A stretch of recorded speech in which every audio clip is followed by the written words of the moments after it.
and welcome. I'm Tracy Scott, founder of the Codes and Magic Apothecary and creator of the Reinvention System. And now, podcaster.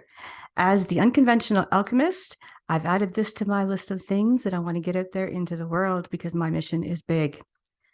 The one I accepted when I was born was to follow my own rhythm and then teach other people how to uncover theirs. My path was challenging, and I've landed in a place where I've let go of my attachment to doing things the way others think they should be done.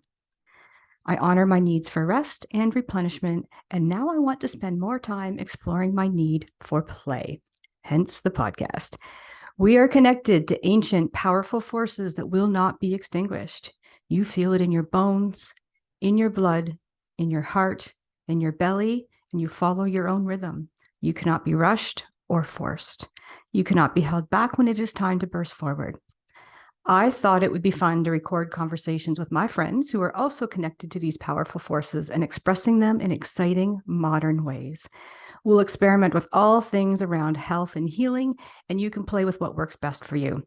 Take what resonates, come back for more, and I guarantee there will be a ton of laughs.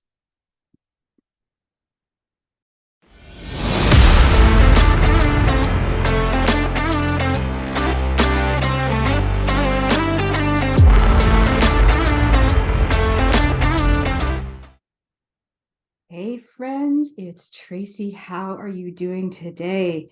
It is, well, I'm recording this at least on Friday. It is Venus's day, which is in my world the hottest day of the week, my favorite day, and it also happens to be my birthday. So before we get started, if you can hear one of my lovely cats just joined me in the studio and is curled up beside me, so you may hear her purring in the background. If that's what you hear, if you're thinking there's some strange noise, that's what it is. She might get loud. So, like I said, it's my birthday today. It's funny. This is where you just go with divine timing. I was going to record this podcast yesterday. It didn't happen. So today I've had the most wonderful morning after having a couple of things. So one of the groups that I am part of, where I'm, investing in me and doing work for myself, we're in a 3-month container. So I had some time with them this morning. And I also had some time with another group that I'm working with. And then I had an impromptu kind of tea chat / HD human design solar return reading. And we decided, we didn't decide, the chart decided that life's going to look a little different for me going forward. So it's probably great that I'm recording this today, and we'll release it before the next one I have. So solo version with me today. I do have a recorded guest coming next, and you're absolutely going to love this one. So from a human design perspective, if you're into this language, I am going to be an emotional manifestor next year. I'll have to learn, I can't remember what the quantum language is for that, but it doesn't matter. So it's going to be a very new way of doing things for me this year. So this is perfect because I can use this as my informing of what I'm going to be getting up to. So it'll be interesting stepping from being an emotional generator and using my energy, being in the presence of other people to help lift them up in a more supportive way. Now I'm going to be initiating a little more for other people. So it's going to be fun. It's going to be very different, very almost counterintuitive to the way I'm used to working. So it's going to be fun. I have a feeling you're going to be hearing me and seeing me a lot more this year, stepping out from behind the curtain, so to speak. So in this container I've been in for, it's almost 3 months now. We've been talking a lot over the last couple of weeks, a little bit more than that since the last new moon, about a bigger cycle that we're also in. So yes, we pay a lot of attention to the moon because she moves so quickly, but we also pull back and look at some of the big pictures. So the one we've been looking at is Jupiter's cycle, which is a 12-year cycle. So we've been thinking and spending a lot of time just remembering, reflecting on, what we've done in the last 12 years. So some of us have had babies, some of us have moved to other countries, started businesses, lost loved ones. The list is endless. And it's got me thinking a lot about what I've done in that last 12 years as well. And to pull, to remember what all those things were, and, listing a lot of things. And some of them I've had, some of the most ugly lows and some of the most incredible highs in there. So like everyone. And then to, pull back again and look at it from a bigger perspective and realize and come to the understanding that I've been on a massive healing journey for this whole 12 years. It's been intense. It's been on multiple levels of my being. So it's time to, let's just talk about it a little bit. So if we go back 12 years, it was, my math can be horrible some days, 2010. And it would have been the start for me. And that was the true beginnings of my very intense healing journey that I've been through from a very physical perspective around my body. So at that time, I was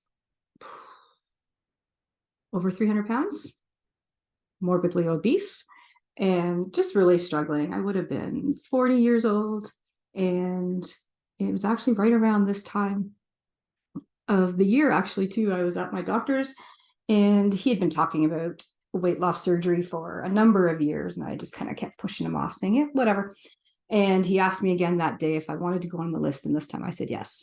So that started a crazy intense journey just in that short, to kick off that 12 years with, having very major surgery, weight loss surgery, gastric bypass surgery. There's lots of different names for it. There's lots of different versions. You don't need all those gory details. And, it was a pretty extreme way to regain some control on my health, because obviously I was struggling. And someone recently asked me if I regretted having it done. And people have asked me this many times over the years since then. It's been so long now. And I don't.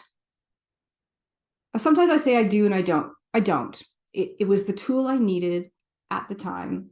Would today me, looking back at 12 years ago me, do it? No. But that's, we can talk about that another time.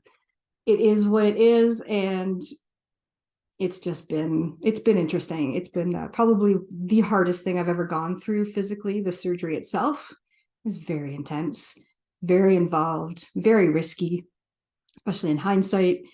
And, it just changes your life forever because it's permanent.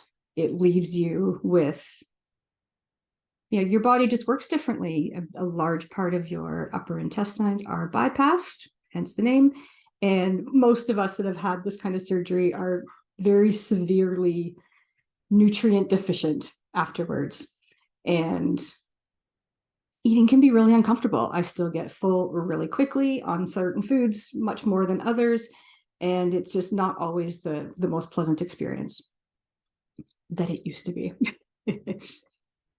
But, it was the tool that I needed. And, I've said many, many times since I had it that my wish is that the need for weight loss surgery will disappear from our world at some point, because it is, in my opinion now, not the greatest way to go. If you ever want to talk more about that, just let me know. I did it in a very, very crazy way. It was bad in a lot of ways. I was quite not secretive about it. I just owned it, that it was something I'm a very private person for the most part. And I didn't share with a lot of people that I was even going through this process, because it was quite long. It was over a year. And I just didn't want it to be the center of every conversation I ever had with anybody during that time.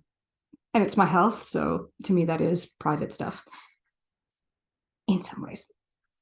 So, I did it. I had my core people knew, because I needed help with some appointments and things like that. So that, I was covered. So I had the surgery, but in that time, because it's such a long process, it's even longer now, I got an opportunity to move to Australia with the company I was working with at the time. So, managed to navigate all of that, had the surgery in November of 2011, and moved to Australia in January of the next year. So I didn't have my first follow-up appointment at the hospital. I just had straight family doctor coverage, and that was it. So I do not recommend that anybody do it the way that I did it. I'm fine. Lots of things happened since then. I've had to have a gallbladder removed since then. I've had some issues with ulcers, things like that. But I have to manage the deficiencies, and those are things I'm just going to have to do for the rest of my life. And why do I tell you all this? Just to tell you that I see you. I've been there. I've done all the crazy things to my body that many of you have. Maybe not to that extreme, but especially if you've been on a significant weight loss journey, you've done some crazy things. You've taken some pills. You've done some stuff, and that can be, it doesn't matter what your journey is in that sense. If you've been doing this thing we call life for a long time, the things that I'll use myself as an example, being 52. The things that I didn't understand the consequences of some of the things that I did when I was in my teenage years and my 20s and things like that, and that I might be paying for some of that now.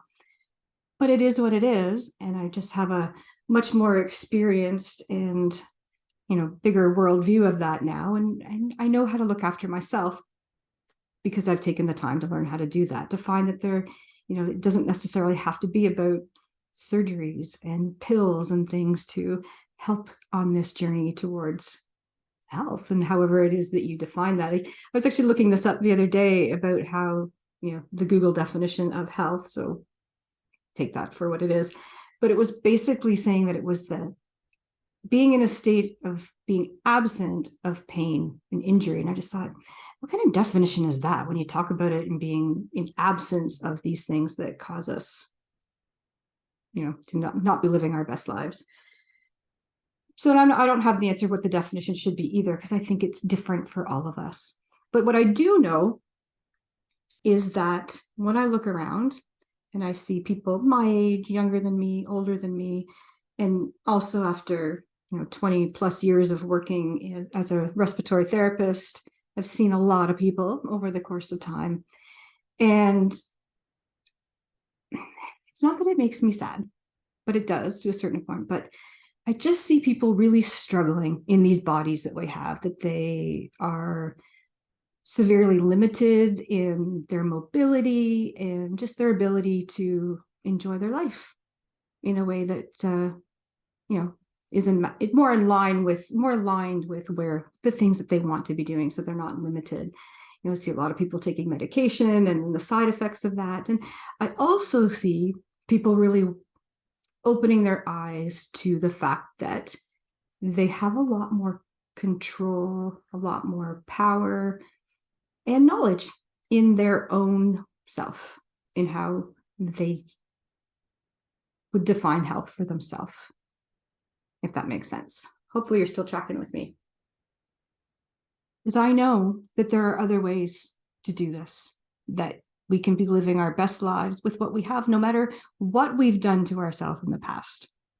And it's time to let's let it go. I'm just kind of over the trauma talk, the trauma work. It's important. I get it.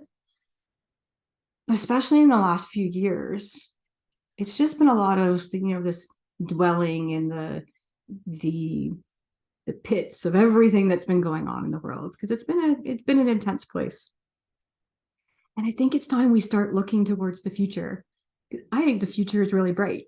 As much as you may look on certain levels and not see the same thing, if you step into my world, you're going to see something quite different. I have so much enthusiasm and positivity, and there's going to be so many great things that are happening as we start to shift into this more natural way of looking after ourselves and the products that we're using and all those things. So a lot of this to say that, like I said earlier, you're going to start seeing a lot of new different things from me this year, a lot more probably just dropping in here and dropping some random truths, because that's what I'm here to do. I'm at this point where my mantra for this year coming forward is going to be, fearlessly living in my truth, the truth.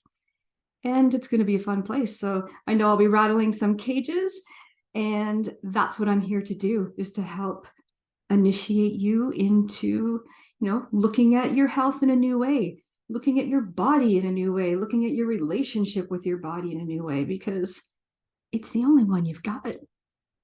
And it's not as hard to look after as the world conditions us to think it is. There's so much things that you can do with it, so much beauty to be had, so much enjoyment to be had with it when you start loving it. So I hope you're ready to start exploring some new things, some new ways of looking at things that you've done, maybe haven't thought of in the past. It's exciting. We're going to start looking forward. The future, like I said, is bright and it's time. It's time for us to start stepping into some of that and having things to look forward to again. So I don't know if I'll be back again before the end of this year. So if I am not, I hope you have a wonderful Christmas and all the things that you're doing as we wrap up this calendar year. And we will talk again soon. Bye-bye.